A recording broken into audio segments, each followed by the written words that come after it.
Estamos en el atributo que estamos estudiando en esta serie de enseñanzas, meditaciones de los atributos del incognoscible de Dios. Estamos hablando de la independencia y hace 8 días empezamos a hablar de la autosuficiencia de Dios. No, ese fue el tema que empezamos a hablar hace 8 días, la autosuficiencia, conectado obviamente con lo que es la independencia de Dios, ¿no? Precisamente el subtítulo que vimos es la independencia de Dios como autosuficiente, la independencia de Dios como autosuficiente. Digamos, el texto de Hechos, capítulo 17, lo explicamos, hablamos un poco de ello, cuando dice que Dios no es honrado por manos de hombres como si necesitase de algo, pues Él es quien da a todos vida y aliento, ¿no? Y cerramos dentro de lo que estuvimos hablando, con el comentario de A.W. Tozer, que quiero iniciar ahí, precisamente en ese comentario con el que cerramos. Dice, cuanto Dios sea y todo lo que Dios es, lo es en sí mismo. Toda la vida es en Dios. De Dios procede y para Él es. Ya sea que hablemos de la vida de un ser humano, de la vida de un ser celestial, como ángeles, arcángeles, serafines o querubines. Ninguna criatura tiene vida en sí mismo. Toda vida es un don de Dios. En sentido contrario, la vida de Dios no es un don recibido de nadie. Si hubiera otro de quien Dios pudiera recibir el don de la vida o cualquier otro don, bueno, ese otro sería el verdadero Dios. Una manera elemental pero correcta de pensar en Dios es como aquel que lo contiene todo, que da todo cuanto es dado, pero que Él mismo no puede recibir nada que no haya dado primero. Admitir la existencia de una necesidad en Dios es admitir que el ser divino está incompleto. Necesidad es una palabra que pertenece a las criaturas y no se puede decir con respecto al Creador. Sin duda, el bondadoso y autosuficiente Dios ha decidido tener una relación, y escuche esto, una relación voluntaria con todo aquello que Él ha hecho. Mas no tiene una relación necesaria con nada fuera de sí mismo. Su interés en sus criaturas surge de su soberana y buena voluntad, no de ninguna necesidad que pueda cubrir esas criaturas, ni de ninguna perfección que ellas le puedan aportar a Él, que es perfecto ya en sí mismo. Por ello el hecho de que la creación cuente, como dice el Salmo 19, cuente la gloria de Dios y anuncie la obra de sus manos, o que se les exhorte a los hombres a atribuirle la gloria a Dios al comer, al beber o a hacer cualquier otra cosa, como lo dice 1 Corintios 10:31, no significa que Dios lo esté necesitando o que su creación esté produciendo más gloria para Dios que el día de ayer. Es decir, Dios no es más glorioso en este momento porque lo hemos adorado. Entonces lo hicimos crecer en gloria. Dios es eterna e infinitamente glorioso. Dios no es más Dios porque estamos hablando de Él.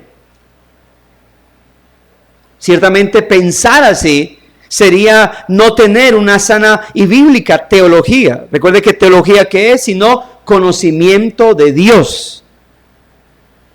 Pensar así al respecto de como si Dios necesitara algo de nosotros o como si nosotros pudiésemos aportarle algo a Dios o hacerlo más perfecto, más glorioso, no sería, reitero, tener una sana y bíblica teología, sino más bien una aterradora, efímera y pecaminosa egología. Y cuando digo egología es porque la palabra para yo es ego, es la palabra griega. Así como la palabra griega para Dios es theos, la palabra griega para yo es eso, ego. Por eso cuando se habla de, usted sí tiene mucho ego, bueno, es conexión esa palabra que significa o que se lee como ego. Y ecología es lo que nosotros llamamos como el antropocentrismo, el centrado en sí mismo.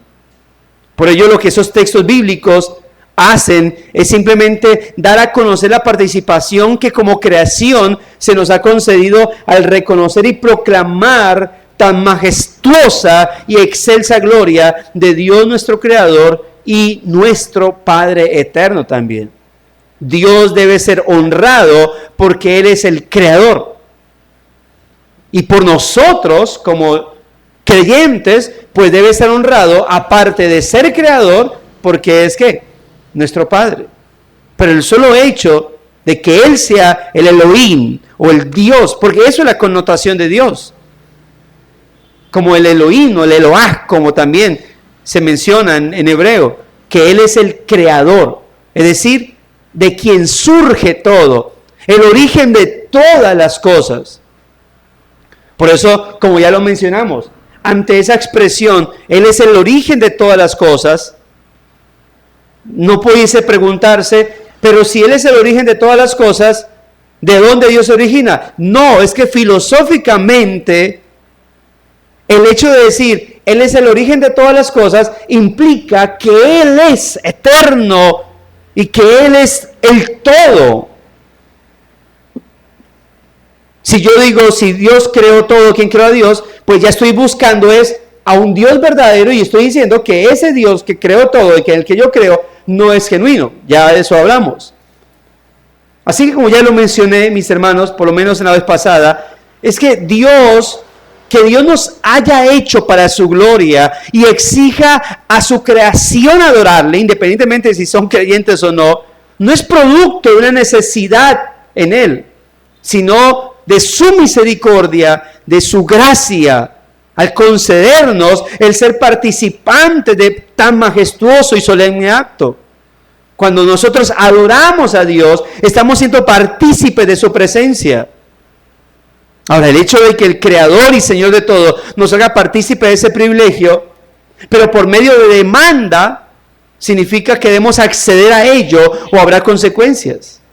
La adoración a Dios es una demanda que Dios le hace a su creación. Pero cuando hablo de consecuencias, no hablo de consecuencias para Dios, sino para nosotros. Por colocar un ejemplo, para llevar a otro ejemplo más conectado con esto, en Jueces 5:23, en el cántico de Débora y Barak, ellos cantaron así, Jueces 5:23, maldecid a Meroz, dijo el ángel de Jehová, maldecid severamente a sus moradores, porque no vinieron al socorro de Jehová contra los fuertes. Note esto, ¿no vinieron a qué? Al socorro de Jehová. O sea, ¿Dios necesitaba ayuda? No es lo que, obviamente hay que entender la frase en contexto, ¿no? En el texto observamos claramente una maldición para aquellos que no vinieron en socorro de Jehová, pero ojo, esto no quiere decir que Dios está enojado porque Él necesitaba ayuda de estas personas y ellos no se la dieron. Lo que esta maldición da a entender es que ellos tenían la obligación de servir a Dios, sirviendo y ayudando a su pueblo, pero no lo hicieron. Y al no ayudar al pueblo de Israel cuando lo estaba necesitando, es como si no le hubieran ayudado, ¿qué? A Él. ¿Se acuerda? Lo mismo pasa ahora en el nuevo pacto con Cristo y su iglesia. ¿Por qué me persigues? Dijo Cristo a Pablo. Pero Pablo, ¿a quién perseguía? A la iglesia. Pero la iglesia, en unión con Cristo, lo que se le haga a la iglesia, se le hace a Cristo. Ahora, el asunto es, para no extenderme hacia otros temas, es lo que estaba diciendo el Señor. No me socorrieron, o sea, no me ayudaron, pero no era a Él. Ahora, y no es que Él no pudiese defender solo al pueblo de Israel, porque de eso está lleno la Escritura, de todas las veces que Dios sacó en victoria al pueblo de Israel, aun cuando humanamente era imposible que Israel ganara una batalla de las que a veces ganó, o de las que muchas veces ganó. Pero aquí lo que estás juzgando, el que ellos pudieron haber dado la mano y no lo hicieron. Bueno, ¿se acuerda ese juicio del Señor? Cuando Él dice que a uno de mis pequeñitos, que pasaron hambre, estuvieron en la cárcel, ustedes no visitaron, no dieron de comer, no alimentaron. Y por cuanto ustedes no lo hicieron, a mí no lo hicieron. Ahora, y ya que lo cité, quiero clarificar eso porque muchos utilizan este texto para hacer referencia, sobre todo el catolicismo, a la importancia de hacer buenas obras para ser salvos. Pero cuando él dice, aquellos que no lo hicieron a uno de mis pequeñitos, no se está refiriendo a humanidad, sino que aquellos que no atendieron a mi iglesia, aquellos que no atendieron a los míos. ¿Y por qué habla de la cárcel? Porque muchos en la cárcel se convirtieron, o porque muchos fueron llevados a la cárcel por causa de Cristo. ¿Sí? Entonces, cuando dice muchos de mis hijos, o de mis elegidos, de mis redimidos, de los que son parte de mi iglesia, de mi rebaño, que pasaron necesidad, ustedes no lo atendieron, antes ustedes los persiguieron, y eso que le hicieron a ellos, me lo hicieron a mí. Y por eso cuando habla de los creyentes, dice, cuando ustedes atendieron a mis pequeñitos, ustedes vistieron a los que estaban desnudos, visitaron a los que estaban en la cárcel, ustedes lo hicieron a mí. Está hablando de la iglesia, de cómo la iglesia estaba ahí ayudando a la iglesia misma, siempre atendiendo al necesitado. Entonces, eso es mismo, la misma idea de esto. Pero dice, a mí me lo hicieron, pero no porque Cristo lo necesitara, sino porque lo hacía en conexión de la iglesia. Ahora, note lo que dice Romanos 1:21. Y ahí sí quiero que vayamos allá. Romanos capítulo 1, versículo 21.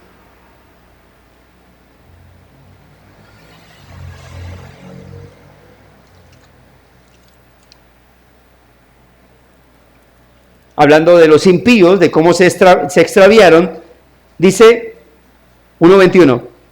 Dice de los incrédulos, pues habiendo conocido a Dios, no le glorificaron como a Dios, ni le dieron gracias, sino que se envanecieron en sus razonamientos y su necio corazón fue entenebrecido. Ahora, contexto, ¿cómo así que habiendo conocido a Dios? ¿Eran creyentes? No.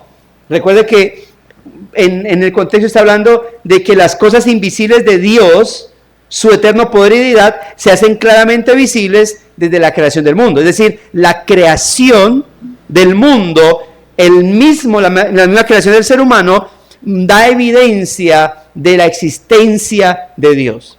La creación, obviamente, si bien no es para salvar, porque la creación de todas las cosas no es suficiente para la salvación, pero sí es suficiente para mostrar la existencia de Dios.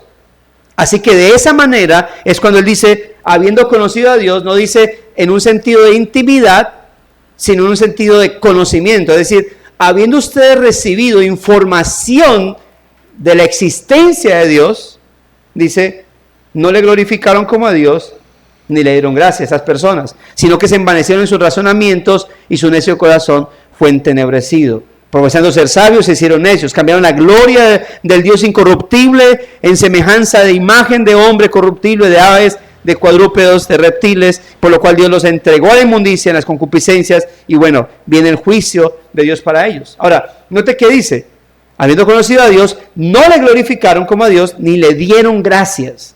Eso no quiere decir que Dios haya perdido gloria o poder divino por no recibirlo de parte de su creación, de los hombres, en este caso. Al contrario, eso es una expresión de ¿qué? Sino del deterioro de la humanidad ante el majestuoso Creador. Por eso no está errada esa frase dicha por muchos. Dios sin nosotros sigue siendo Dios. Nosotros sin Dios somos nada. Criaturas dignas de condenación. En Salmo capítulo 78, en el versículo 41 se menciona algo particular, y es que el propio pueblo de Israel dice que durante su peregrinaje por el desierto tentó y provocó al omnipotente Dios. Y esta frase también está eso surge de Números, creo, y luego aparece en Salmos, y luego aparece en Hebreos 4, cuando dice, ustedes me tentaron. No dice, me tentaron, y cómo así que la humanidad, o cómo así que el hombre va a tentar a Dios. ¿Quiénes somos nosotros para decir, uy, es que ustedes me hicieron dar rabia, o me tentaron a pecar? ¿Qué pensaría eso? Entonces, ¿de qué manera lo hicieron? Bueno, siendo incrédulos de su pacto, y teniendo en cuenta que está hablando del pueblo de Israel, ¿no? de gente al cual se le presentó la palabra del Señor, gente la cual recibió promesas, recibió milagros, prodigios. Pero ellos fueron incrédulos a su pacto, desconfiaron de sus promesas y actuaron como si Dios fuera limitado en poder y no pudiera suplir las necesidades en el desierto. Recordamos siempre esa problemática del pueblo de Israel, ¿no? Igual Dios había dicho que Él no los había elegido porque eran un gran pueblo creyente o devoto, sino simplemente porque a Él le había placido elegirlos. Pero, ¿cómo se portaba el pueblo de Israel? Nada más, recordemos, vienen de ver el mar abriéndose en dos, pasando ellos en seco, lo ven otra vez cerrarse, ahogando al ejército egipcio, y caminos más adelante, bueno, no, tan solo antes de que el mar se abriera, ya habían visto cosas y habían dicho, ¿para qué nos sacó de Egipto? Luego pasa eso, más glorioso, pasan unos kilómetros más adelante, ¿para qué nos sacó de Egipto? Allá comíamos mejor. Es como si, bueno, no conozco la comida de la cárcel, pero a veces he escuchado que es bastante deteriorada, pero es como si alguien llegara a la casa, ¿verdad? Y salió de la cárcel de repeso, que es un mal hijo, porque por eso está en la cárcel. Llega a la casa, la mamá no le sirve rápido el almuerzo, y dice, ¿para qué salí de la cárcel? La cárcel me servía mejor. O sea, imagínense esa expresión, ¿no? Sería una expresión bastante desagradable y desagradecida. Y de esa manera, obviamente, cuando dice, me tentaron, me provocaron, ¿por qué? Por su incredulidad. Por otro lado, pretendieron limitar su autoridad, actuando como si Dios no tuviera el derecho de exigir su obediencia, que es obviamente la manera en cómo el ser humano tienta a Dios, como si Dios necesitase de ellos. Lo hemos dicho, es por eso absurdo, es ilógico, aún desde la mente de algunos creyentes, cuando las circunstancias no están bien alrededor y simplemente se molestan con Dios y no quieren orar y ya quieren desanimarse y quieren como de alguna otra manera, como si quisieran hacer sentir mal a Dios para que entonces Él respondiera.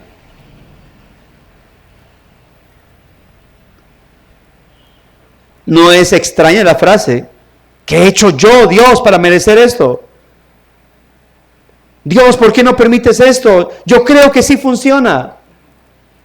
Actuamos como si realmente Dios estuviera necesitando de nuestra sabiduría o de nuestro empujoncito para hacer las cosas mejor. Pero en el contexto, en todo, mis hermanos, Dios no necesita de nadie para ser más sabio o para ser glorioso. Pero eso no significa que no le moleste la ingratitud y la rebeldía del ser humano. Eso fue lo que hizo el pueblo de Israel. Ellos con sus murmuraciones e inconformidades siempre demostraron ingratitud y disgusto con la bendita providencia divina. Algo inmerecido para ellos, pero que llegaba de manera omnipotente porque provenía de un Dios omnipotente. Y fue en su incredulidad que actuaron soberbiamente al ponerle a prueba, tratándole como si fuera una criatura más. En otras palabras, la creación no añade gloria al Dios creador, pero eso no significa que puedan tomarse el atrevimiento de pretender no reverenciarlo. Así que ante esa necia actitud, el salmista relaciona esa actitud con un duro e incrédulo corazón, siendo esta la causa por la cual, como dice Salmos y luego Hebreos, ellos no entraron en el reposo de Dios. Guardaban días de reposo, pero no entraron en ese reposo eterno de Dios. Creyeron que podían comportarse ante Dios como quisieran. Ahora, muchos interrogantes pueden desprenderse de la creación del universo y la tierra, pero una de varias cosas sí son verdad, y es que si bien Dios no necesitaba de nosotros, los hombres, para sentirse satisfecho, quiso conceder a los hombres la gracia de conocerle a Él, para poder nosotros los hombres, los seres humanos, encontrar la verdadera satisfacción, la cual está solo y únicamente en Él. queda, y debe ser así, por entendido, entonces, que nuestro gran y eterno Dios, hermanos, no trajo a la existencia todo el universo para satisfacer alguna necesidad o alguna insatisfacción de Él. Como aquel hombre que construye una casa para protegerse del frío del invierno y luego decir, ahora sí estoy bien. O como aquel hombre que sembró algún cultivo para proveerse el alimento que necesita y después decir, ahora sí estoy bien. No ocurrió eso en Dios.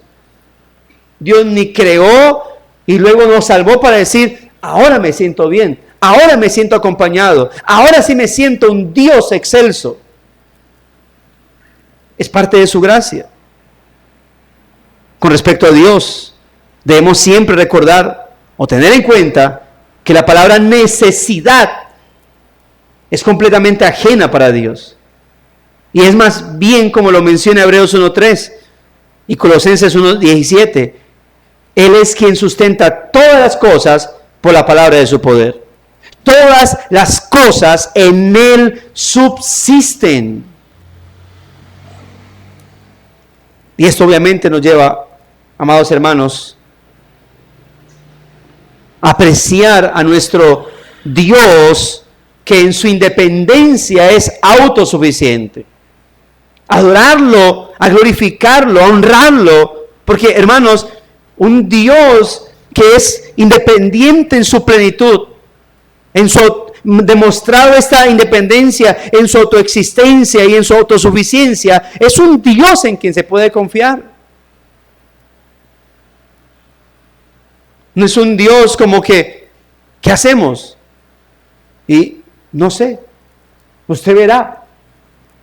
Es lo que muchos filósofos creen cuando hablan acerca del deísmo, como si entonces, si existe un Dios, pues dejó al azar esto.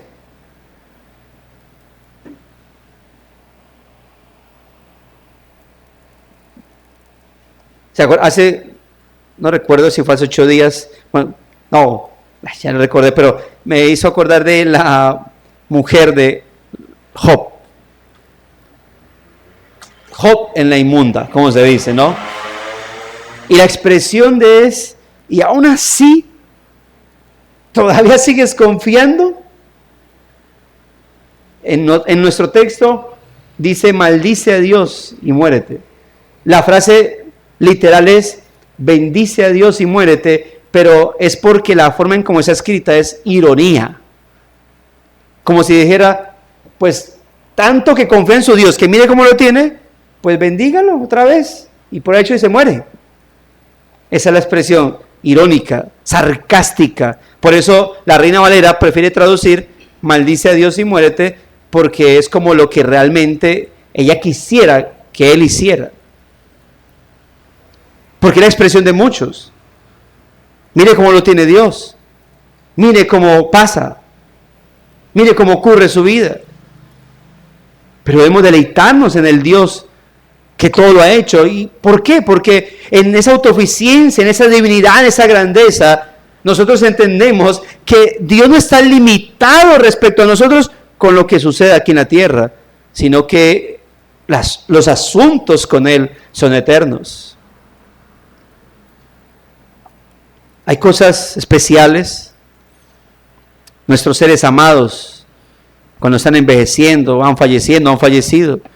¿No ha cruzado la frase en usted? Quisiera que este momento fuera eterno.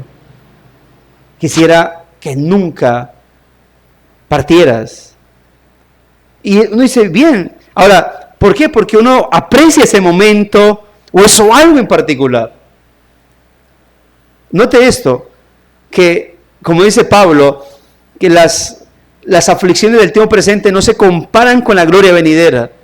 Ahora, imagínese un momento inimaginable, esa frase, un momento inimaginable, imagínese algo, la gloria de Dios, donde por un momento la distracción no va a estar, la pereza no va a estar, el pecado no va a estar y vamos a estar sumergidos en ello, que uno dijera, Señor, que esto sea eterno, que no se acabe esto, se va a acabar. Pero cuando venga eso glorioso, esa grandeza de Dios, nos va a llevar a algo eternamente glorioso, amados hermanos. Por eso, ya que sabemos que para estar completamente contento, Dios no necesita nada más que sí mismo, que Dios no hizo al hombre para sentirse bien, que no hizo la creación porque estaba aburrido y necesitaba algo con que distraerse o entretenerse. Sin embargo, a pesar de que Dios es totalmente independiente y por lo tanto autosuficiente, Él ha escogido dejar que la creación lo glorifique y le proporcione gozo para que ella a su vez encuentre algo glorioso y gozo en Él. Lo cual es bueno dejarlo también por bien entendido, porque ante la realidad de que Dios no lo necesita, eso es una realidad. Esto no quiere decir, hermanos, que seamos insignificantes para Él. Y menciono esto porque fácilmente, mientras nuestras mentes podrían llegar a la conclusión que no le importamos, y si no le importamos, pues yo no creo que nos vaya a escuchar. Yo no creo que vaya a estar pendiente de nuestras súplicas porque somos como nada. Hermanos, obviamente nosotros, y reitero esto, no hay nada significante, no hay valor en nosotros en sí, per se, como se diría. La Santa Escritura afirman que somos como gusanos hechos del polvo y que cada uno se hace más bien inútil en su propia naturaleza. Además de esto, como acabamos de ver, Dios es completamente independiente, por lo tanto, aun si hubiese valor alguno en nosotros, aún así Él no lo necesitaría. ¿Cuánto menos nos necesita siendo nosotros lo que somos? No obstante, y aquí la claridad, no obstante, tenemos que balancear esta verdad con el hecho de que Dios ha escogido y determinado permitirnos a nosotros glorificarlo y darle gozo. Dios nos ha creado y decidió que seríamos significativos para Él. Por ello, aunque no hay valor en nosotros, Dios nos ha valorado, mis hermanos, y este es el punto, lo ha hecho por medio de alguien. ¿Por medio de quién? De su Hijo, Jesucristo, nuestro Redentor. Dios nos ha creado para glorificarlo, a pesar de que no nos necesita para hacerlo. Nos permite el gran privilegio de figurar en su mundo y aún figurar en su mente y corazón. Dios también, amado hermano, permite que le demos gozo y placer. Y quiero cerrar con este texto. Mire lo que dice Isaías, capítulo 62, versículo 5. Isaías 62, verso 5.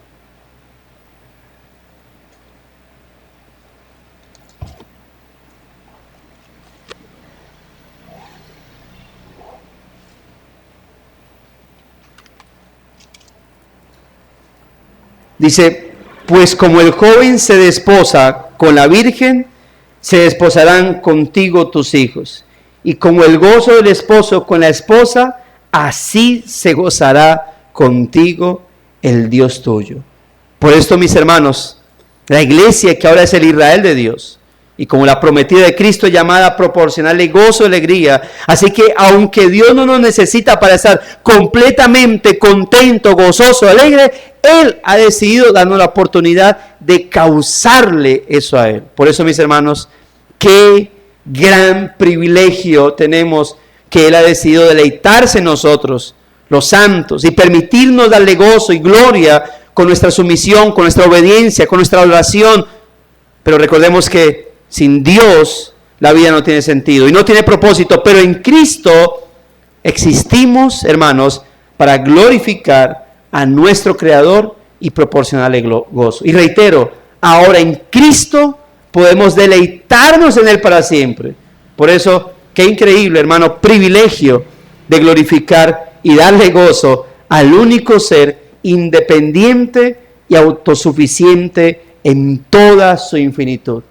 Que nosotros, humanos, simples humanos, hechos del polvo, podamos darle gozo al Señor simplemente porque nos ve por medio de Cristo su Hijo. Qué gran privilegio que Dios pueda mirarnos y en su divina gracia mirarnos y sonreírnos y decir, son mi obra redentora. Son mi obra de gracia, son mi obra de misericordia. Bendito nuestro Dios autosuficiente, mis amados hermanos. Oremos al Señor. Dios bueno, Dios misericordioso, gracias por tu palabra. Gracias por enseñarnos a través de estas meditaciones acerca de los atributos que en ti hay, Señor. Tú eres Dios independiente en su plenitud. Y lo eres en tu existencia porque eres autoexistente. Y lo eres en tu suficiencia porque eres autosuficiente. Qué bueno que podemos confiar en un Dios que no necesita de nada ni de nadie. Y qué bueno que no hablamos de dioses que necesitan de otros. Es que tú eres único. Tú eres único, oh Dios. Y en esa plenitud que eres, Señor, bueno, eres eterno, infinito, supremo. Y qué bueno que podemos nosotros, seres imperfectos, hechos del polvo, tenerte a ti como nuestro Dios personal. Y no solo como nuestro Dios, porque la creación te tiene como su Dios, pero no te glorifica ni te da gracias. Nosotros lo hacemos, pero por causa de Cristo y por causa de ti mismo que nos elegiste en Cristo para salvarnos y redimirnos. Gracias, Señor, porque podemos deleitarnos en ti, Señor, y porque podemos, oh Dios, caminar de tal manera en Cristo y por tu Espíritu que te agrademos, que te honremos, Señor, y que tú puedas gozarte en nosotros, Señor. Gracias te damos, bendito Dios. Te pido que lleves en paz y en bendición a mis hermanos hacia sus hogares, que los guarde de todo mal y peligro y que les permitas llegar con bien a sus casas y terminar de entregar este día en tus manos, Señor. Gracias te damos por Cristo el Señor. Amén y amén. Mis amados hermanos, gracia y paz a sus vidas.